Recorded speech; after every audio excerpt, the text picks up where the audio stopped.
പിന്നെ ഈ പാട്ടെന്ന് പറഞ്ഞാല് ഞാനൊക്കെ കുഞ്ഞായിരിക്കുമ്പോഴത്തേക്കുള്ള സോങ് ആണ്. പക്ഷെ എത്ര വലുതായിട്ടും ഈ സിനിമ എപ്പോ TV വന്നാലും ഞാൻ കാണും. എന്റെ മോളൊക്കെ പറയും, അമ്മ ഇത് എത്ര പ്രാവശ്യം ഈ സിനിമ കാണും, ഈ സിനിമയല്ലേ ഇന്നലെ കണ്ടത്, ഈ സിനിമയിൽ എന്നും ഈ സിനിമ തന്നെ കാണും. ഇത് കണ്ടങ്ങ് ഒരു അഡിക്ഷനാ. ലാലേട്ടൻ എന്ന് പറഞ്ഞാ എന്താന്ന് പറയാൻ എനിക്ക് അറിഞ്ഞൂടാ, അത്രയ്ക്ക് ഇഷ്ടം. ലാലേട്ടന്റെ കൂട്ടുപൂരികോ ആ കണ്ണും കണ്ണും ഒക്കെ കണ്ട ആരായാലും ഇരുന്നു. കുഞ്ഞിക്കണ്ണാണോ അമ്മ? അതൊക്കെ നീ കൂട്ടുപുരു കുഞ്ഞിക്കണ്ണിന്റെ കാര്യം ഞങ്ങൾ ഇതുവരെ ശ്രദ്ധിച്ചിട്ടില്ലല്ലോ. അയ്യോ, ഇനി ശ്രദ്ധിച്ചു നോക്ക്. പണ്ടൊക്കെ ഇത്രയ്ക്ക് ശ്രദ്ധിച്ചിരിക്കും. അപ്പൊ ഇത് കണ്ടങ്ങ് അഡിക്ഷനാ. അപ്പൊ എനിക്ക് പണ്ടൊക്കെ പണ്ട് ലാലേട്ടനെ കണ്ടിട്ടുണ്ട്. അപ്പൊ ആ ടൈമിലൊന്നും നമുക്ക് അറിയില്ല നമ്മുടെ നെഞ്ചിൽ കയറി ഇരിക്കാൻ പോകുന്ന ആളാണ് ഇതെന്ന്. പിന്നെ വലുതായപ്പോ ഒരു എന്താന്ന് പറയാൻ അറിയാത്തൊരിത്. അപ്പൊ ഇതിലെ എന്റെ മോൻ ജനിച്ചു. അപ്പൊ ഇതില് അക്കോസോട്ട ഉണ്ടല്ലോ, ഉണ്ണിക്കുട്ടൻ. നമുക്ക് കാണാം. ഉണ്ണിക്കുട്ടനെ നമുക്കൊന്ന് കാണാം. എന്താ എന്റെ പേര്? നിനക്ക് ഞാനൊരു പേരിടാം. ഉണ്ണിയപ്പത്തിന്റെ തല പോലിരിക്കുന്നവൻ ഉണ്ണിക്കുട്ടൻ.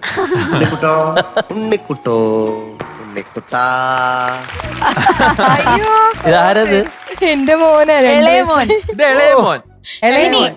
ഇനി മൂത്ത ആളുടെ കാര്യം നമുക്ക് സംസാരിക്കാം. അന്ന് വന്നില്ലേ ഇവിടെ? അന്ന് വന്നില്ലേ? ആൾക്ക് പെട്ടെന്ന് പേടിയൊക്കെ ആയി. അപ്പൊ എന്തായാലും ആളൊരു കാര്യം ഒപ്പിച്ചു വെച്ചിട്ടുണ്ട്. ആര്? മൂത്ത മോള്.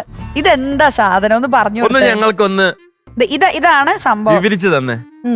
എഴുതിയിരിക്കുന്നത് ശിവപ്രിയ 34 വയസ്സ്. ശിവപ്രിയ MS എന്ന എന്റെ അമ്മ മ്യൂസിക്കൽ വൈഫിലെത്തി, അതുകൊണ്ട് അമ്മയെ ആദരിക്കുന്നു. എന്നിട്ട് സൈഡില് കുഞ്ഞായിട്ട് ശിവപ്രിയയുടെ ഫോട്ടോ, പിന്നെ കുറച്ച് ചെടികളുടെ ഒക്കെ ഫോട്ടോ. ചോക്ലേറ്റ് എന്തോ ഉണ്ടായിരുന്നു അല്ലേ? ചോക്ലേറ്റ് ഉണ്ടായിരുന്നു. അത് അവരെന്നെ കഴിച്ചു. ആര് കഴിച്ചു? മോള് കഴിച്ചു. അവക്ക് കപക്കെട്ടല്ലായിരുന്നു.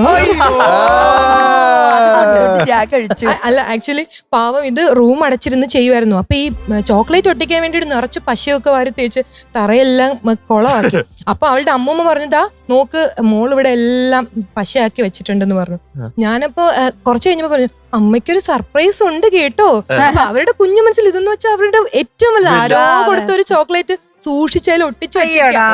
അപ്പൊ ഞാൻ നോക്കിയപ്പോ ഇത് കൊണ്ട് തന്നിട്ട് പറഞ്ഞു, ഒന്ന് വായിച്ചു നോക്കിക്കേ. അവ നോക്കിയപ്പോ ചോക്ലേറ്റ് വെച്ച് ഇത് എഴുതി വെച്ചിരിക്കുന്നു. ഭയങ്കര സന്തോഷായി പോയി. ഞങ്ങളുടെ എല്ലാം മക ഒരു പ്രത്യേക ഉമ്മ കൊടുത്തരും. എന്ത് ക്യൂട്ടല്ലേ ചെയ്യുമ്പോ. 8 വയസ്സ്. 8 വയസ്സായി. പിന്നെ ഒരു കാര്യം കൂടെ, ഭയങ്കര സ്പെഷ്യൽ ആയിട്ടൊരു കാര്യം കൂടെ പറയാനുണ്ട്. എന്റെ അനുരാഗിണി പാടി കഴിഞ്ഞപ്പോ സാറന്ന് അവിടെ ഇരുന്ന് പറഞ്ഞിരുന്നില്ലേ, ജോൺസൺ മാഷിന്റെ കാര്യം പറഞ്ഞിരുന്നില്ലേ, ജോൺസാ ഇത് കേട്ടോ ഈ പാട്ടെന്ന്.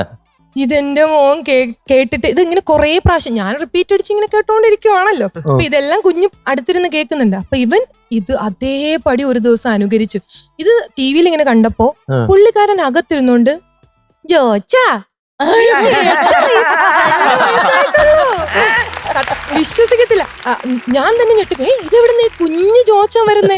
ജോച്ചാ നീ കേട്ടോ ഈ പാട്ട് കേട്ടിട്ടേ ഔസേപ്പിച്ച സാർ എന്താ പറഞ്ഞത്?